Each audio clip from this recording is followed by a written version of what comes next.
Zoom байланысында Ераман Талапқанұлы әріптесіміз бар екен. Newsroom KZ. Ераман. Қайырлы күн әріптестер, қайырлы күн Әкім мырза. Естіліп тұр ма? Байланыстасыз. Ераман. Әкім мырза, жаңа сіздің есебіңізден тыңдап өттік. Жыл басынан бері есебіңізде бүйтіп айтып өттіңіз. 40-нан астам жамбылдық өзінің жаңа тұрақты жұмысқа тұрды дедіңіз. Сосын жаңағы өңірдегі жұмыссыздықтың деңгейі салыстырмалы түрде едәуір төмендеді дедіңіз. Бірақ осы тұрғыдан тағы да нақтылай кетсек, Жамбыл облысында мысалы жұмыссыздық мәселесі әсіресе жастар арасында өте бір маңызды сұрақтардың бірі болып келе жатыр. Ол еліміздің қай аймағы болмаса да сондай деп ойлаймын. Осы жастар арасындағы жұмыссыздық мәселесін қалай шешіп жатсыздар? Жастардың еңбек нарығына бейімделу мен олардың тұрақты жұмысқа орналасу үшін қандай бағдарламалар немесе белгілі бір қолдау шаралары жүзеге асып жатыр? Осыған жауап берсеңіз, бірінші сұрағым. Сұрағыңызға рахмет. Расында жастар арасындағы мына жұмыссыздықты жою бойынша ол ең маңызды мемлекеттік саясаттың бірі.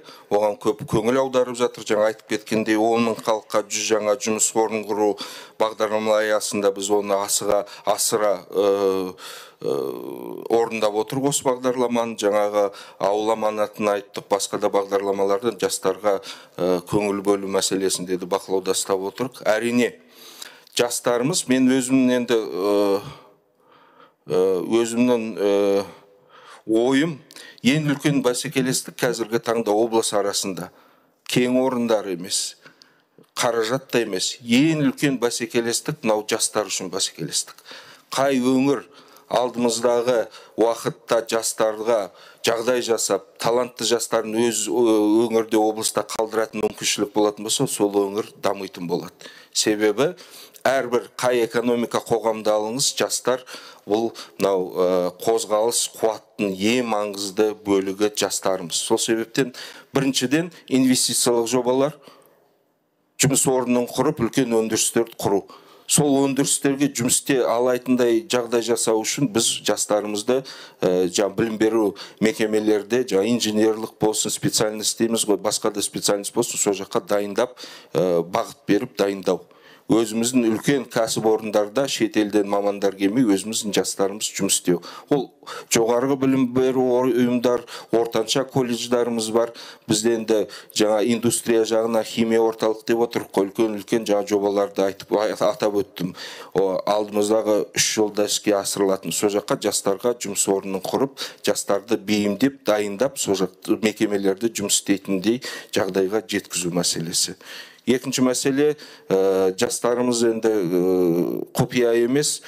Бізде Жамбыл облысының, Әулиеата өңірінің жастарын көбісі басқа да облыстарда жұмыс атқарып жүреді. Астана, Алматыға барып кезген жастармен кездесіп, бауырым қайдансың десем, бірденші Түркістан дейді, немесе Жамбыл облысынан дейді. Сол себептен өзімізге мүмкіншілік жасап, сол талантты жастарды қалдыру өңірде.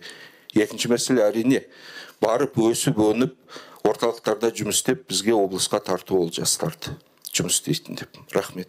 Жұмыс атқарылады, жалғасатын болады. Осы бағыт бойынша кішкене нақтырақ айтып өтсеңіз, жаңа жұмыстарын құрудағы және соған жастарды тарту үшін нақты қандай жоспарларыңыз бар? Одан мынау ниет санаты дейміз ғой, сол ниет санатындағы жастардың қазіргі жағдайы қандай, соған кішкене толықтырақ айтып өтсеңіз? Мен жаңа негізі өзімнің баяндамам жастар саясаты туралы айтып кеттім ғой. ниет саясатында 6% деп аттым.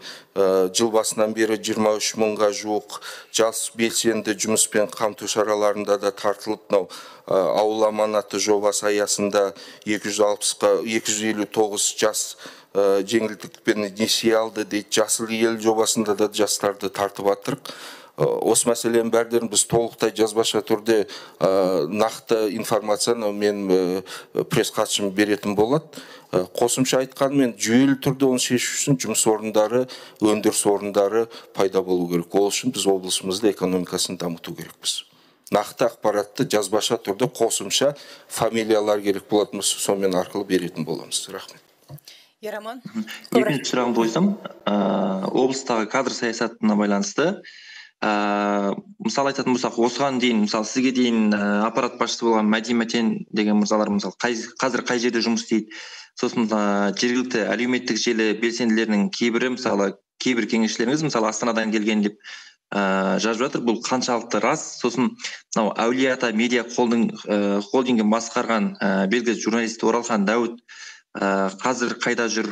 Осы туралы жаңа облыстағы кадр саясаты қалай жүруде кішкене толықтырып айтып өтсеңіз. Сұрағыңызда рахмет. Негізі Жамбыл облысының құрылғанына 85 жыл өтті ғой.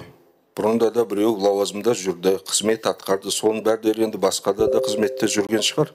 Оны толықтай басқа жерден анықтап аларсыз.